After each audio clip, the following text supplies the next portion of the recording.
प्रभु का धन्यवाद करती हूँ सुंदर समय के लिए और संगति के लिए, करुणा दया के लिए, हर एक आशीष और बरकत के लिए जो स्नेह प्रति और हमदर्दी पे जिंदा है। और आप भी और हम भी सब परमेश्वर की दया के दया से ही हम आज जिंदा हैं। तो जय मसीह की, प्रेज़ द लॉर्ड। भाई बहनों, अगर हम प्रार्थना करते रहेंगे तो आजमाइश में भी पढ़ने से बच सकते हैं और परमेश्वर हम पर आशीष और बरकत भी देगा अगर हम उसके वचनों में बने रहेंगे। तो प्रभु यीशु मसीह के नाम से कहिए आमीन, मांगिए पिता से। तो आज हम बात करेंगे बाइबल में से कि स्वर्ग किसको मिलेगा, स्वर्ग कौन जा सकता है और क्या हमें बाइबल इसके बारे में बताती है। क्योंकि जो बाइबल का इतिहास है वो 6000 साल से ऊपर का है और आज जैसे हालात हैं वो आज ही बता रहे हैं कि प्रभु यीशु मसीह का आना निकट है और एक भयानक दिन धरती पर आने वाला है जिसमें 666 नंबर की छाप लगाई जाएगी। तो भाई बहनों, जैसे कि आज बहुत सारे लोग बात करते हैं स्वर्ग की, नरक की, और बहुत सारे बात करते हैं कि पाप जो करते हैं वो कहाँ जाएंगे, जो अच्छे लोग हैं वो कहाँ जाएंगे। तो आज तो हमारे पास समय है कि हम दुनिया में रहकर स्वर्ग जा सकते हैं। और स्वर्ग जाने के लिए हमें बहुत सारे पैसे नहीं चाहिए, अच्छे वस्त्र नहीं चाहिए और अच्छे लोगों से मुलाकात नहीं चाहिए, क्योंकि वहाँ पर तो जजमेंट प्रभु यीशु मसीह का है। और प्रभु यीशु मसीह को जिसको चुन लेंगे और जिसका नाम जीवन की पुस्तक में लिखा जाएगा वही स्वर्ग जाएगा। तो हमें बाइबल क्या बताती है कि किस तरह से प्रभु यीशु मसीह का आना होगा और किस तरह से इस धरती में पाप बन जाएगी और धरती में एंटी क्राइस्ट का प्रकट होगा। तो अगर हम पढ़ें कि यूहन्ना का 14 का 23वां पद, तो वहाँ पे लिखा है कि प्रभु यीशु मसीह ने जब प्रचार कर रहे थे तो उन्होंने कहा कि मैं अपने पिता के पास जाता हूँ और मेरे पिता के घर में बहुत सारी जगह है, अगर नहीं होती तो मैं तुमसे नहीं कहता, और मैं जाकर तुम्हारे लिए वहाँ पर घर बनाऊँगा और जब घर बन जाएंगे तो मैं आऊँगा और तुम्हें उठाकर ले जाऊँगा और बादलों पे मिलूँगा। यानी कि एक समय आएगा धरती पर जो अभी तक नहीं आया, प्रभु यीशु मसीह बादलों पे दिखाई देंगे और परम प्रधान परमेश्वर की तुरहियाँ फूंकी जाएंगी और जो उनके स्वर्गदूत हैं जो उनके लिए काम करते हैं, बिजलियों का कड़कना होगा और वो उठा आएंगे। और अब जो चुने हुए लोग हैं जिन पर परमेश्वर की छाप है, जिसमें परमेश्वर ने उनको आज्ञा देंगे कि उनको उठा लिया जाएगा।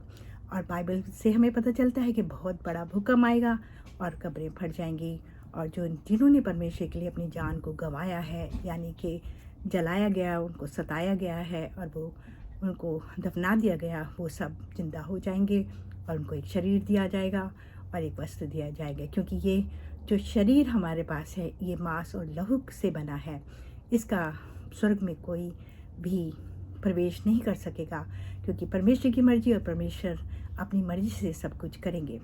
तो पहले तो उनको उठा लिया जाएगा और वो स्वर्ग में पहुंच जाएंगे और बाद में जो चुने हुए लोग हैं जो आज दुनिया जिनके कारण बची हुई है, क्योंकि बाइबल बताती है कि चुने हुए लोगों के कारण ये दिन घटाए गए हैं और चुने हुए लोग बहुत थोड़े हैं, बुलाए हुए बहुत है। तो हमें वचनों पर चलना है और परमेश्वर के वचन जो कहते हैं उन पर विश्वास रखना है। और जब भी हम कहते हैं कि एक दिन हम स्वर्ग में जाएंगे, तो आप जो बात बोलेंगे वो अवश्य परमेश्वर पूरा करेंगे, तो अच्छा बोलिए। तो बाइबल में लिखा है कि जिस दिन प्रभु यीशु मसीह का बादलों पे दिखाई देंगे तो बहुत सारे लोगों को उठा लिया जाएंगे। यानी 2 औरतें एक साथ काम कर रही होंगी खेत में से, तो एक को उठा ली जाएगी, और 2 जने सो रहे होंगे, उनमें से एक को उठा लिया जाएगा, एक को छोड़ दिया जाएगा। और 2 लोग काम कर रहे होंगे या कहीं भी होंगे जिनको परमेश्वर ने चुना है, उनको उठा लिया जाएगा। ये बात हम बचपन से ही सुनते आए हैं। तो ऐसा भी समय आएगा कि जब दुनिया में लोगों को उठाया जाएगा। तो अगर हम स्वर्ग में जाना चाहते हैं तो हमें बहुत सारी बातों का ध्यान रखना है। एक तो हमें परमेश्वर के लिए सब कुछ करना है और परमेश्वर ने हमें यही आज्ञा दी है कि हम परमेश्वर के वचनों को दुनिया में फैला दें।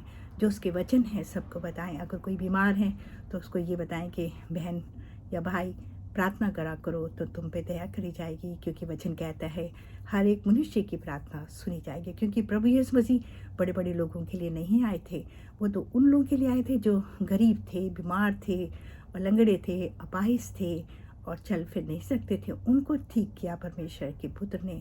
तो हम जैसे लोगों के लिए प्रभु यीशु मसीह आए थे और कोई एक जाति के लिए उन्होंने काम नहीं किया, उन्होंने तो सबको बुलाया कि आओ मेरे पास आओ और बोझ से दबे हुए हो तो मैं तुम्हें विश्राम दूंगा और हमेशा की ज़िंदगी भी दूंगा।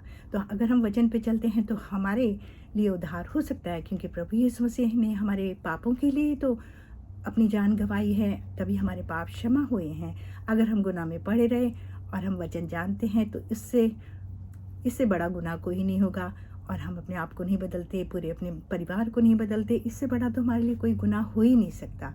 तो बाइबल हमें बताती है कि हमें बहुत सारी बातें नहीं करनी है धरती पे।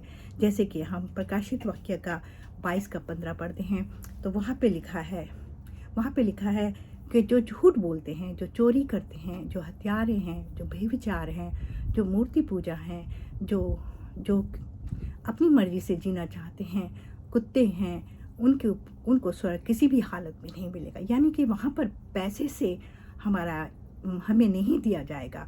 आज हम धरती पे रहते हैं, हम कितना घमंड करते हैं, हमारे पास ये है, हमारे पास वो है, लेकिन हम सीधी सादी ज़िंदगी नहीं चाहते। और बाइबल वचन कहता है कि हमें स्वर्ग की तलाश करनी चाहिए तो ये धरती पे हमें मिल जाएगी। परमेश्वर किसी को भूखा पेट नहीं खिलाता। कभी आपने देखा है चिड़िया और ये जो जितने भी उड़ने वाले पक्षी हैं, ये कुछ बोते नहीं हैं, ये कमाते नहीं हैं, फिर भी इनको रोटी दी जाती है। जानवर जो हैं, तो हम तो मनुष्य हैं उसने हमें अपने हाथों से बनाया है और हमारी वो फिक्र करता है। और वचन ये भी कहता है कि हमारे बच्चे कभी भीख मांगने वाले नहीं होंगे।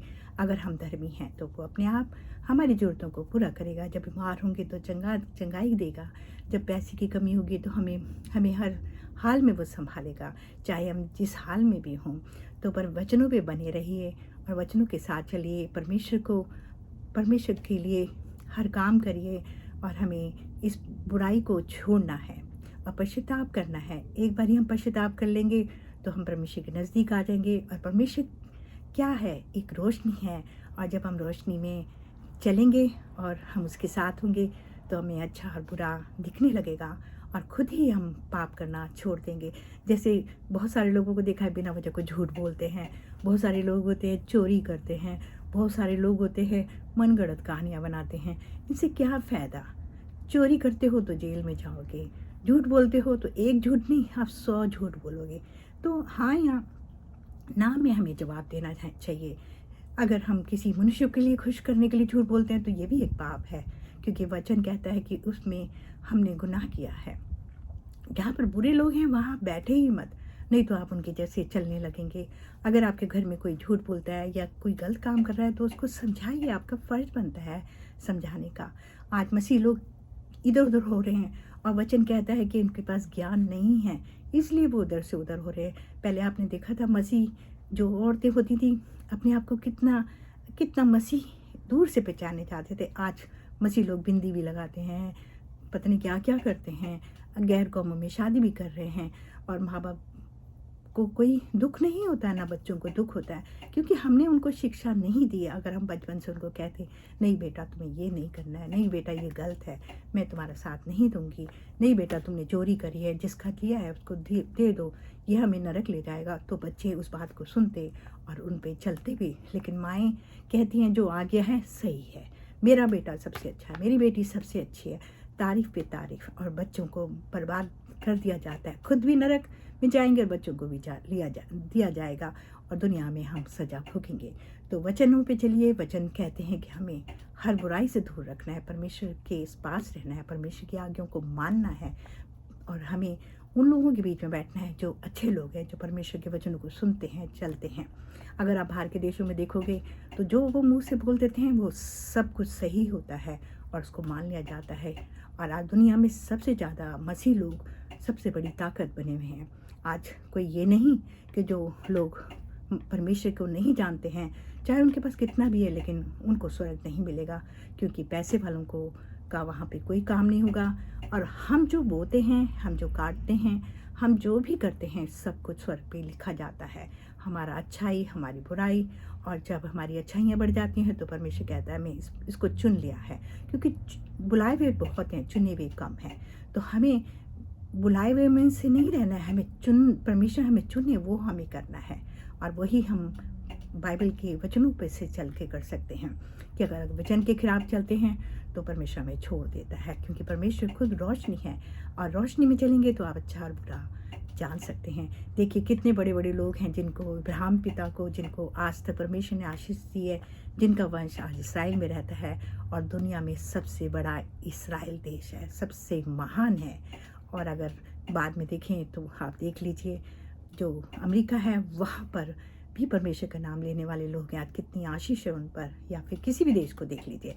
लेकिन आज हमारे मसीह लोग जो इंडिया में रहते हैं वो उनके जैसे बने हुए हैं, और पानी जैसे गंदा हो जाता है तो उसको साफ़ करना होता है, उसी तरह से हमें अपनी गंदगी को हटाना है।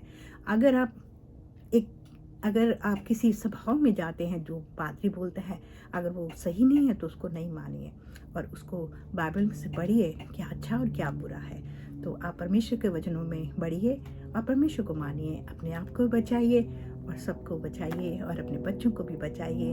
नूह की तरह, जैसे नूह ने किश्ती को तैयार किया, परमेश्वर के साथ था तो उसका परिवार भी बचा, क्योंकि परमेश्वर जो है हमारे वादे के परमेश्वर हैं और जो वादा करते हैं उससे वो हटते नहीं हैं। तो परमेश्वर चाहता है कि आप बचें और स्वर्ग जाए और आपका परिवार भी, और परमेश्वर के वचनों में बने रहिए। प्रभु यीशु मसीह के नाम से मांगती हूँ, आमीन। जय मसीह की।